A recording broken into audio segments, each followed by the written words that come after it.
Preview.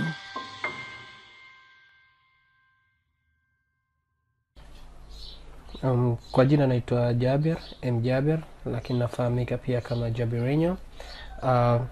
Katika somo letu leo tulikuwa tunaenda kuangalia jinsi ya kuweza kuondoa hii michirizi ya uso, wenye kwa lugha yao wanaita kama wrinkles. Hizi lines ambazo zinaweza zikawepo katika uso wa mteja wako. Hizi wrinkles zinaweza zikatoka kwa mifumo miwili, kwa aina mbili. Unaweza tukatoa kwa kutumia spot healing, lakini pia zinaweza tukazitoa kwa kutumia patch tool. Kwa hiyo uchaguzi utakuwa ni wako. Kwa leo naomba niende kuzitumia zote mbili.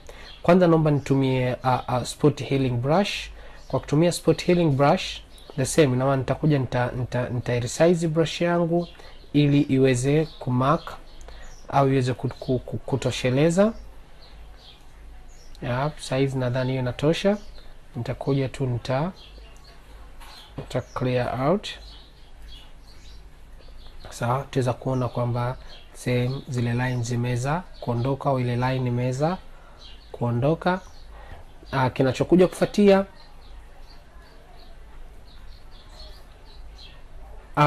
kufuatia sasa hivi upande wa pili nitajaribu kutoa kwa kutumia patch tool. Tunachokifanya patch tool, baada ya kuichagua utakuja utafanya selection ya ile eneo. It's like kama vile utatengeneza some sort of cycle around ule mstari. Sawa, ukishamaliza hapo uta hold down uta hold down katikati pale ulipopachagua.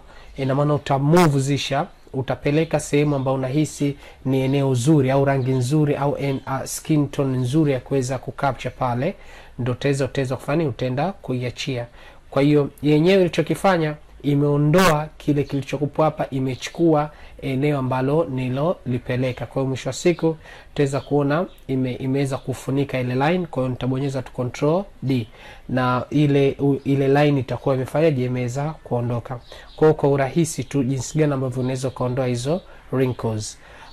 Asante, shukran. Naomba usiache kusubscribe na kulike, na kama kuna chochote kile ungependa kufahamu zaidi, naomba basi ucomment au uweze kuwasiliana nami. Asante.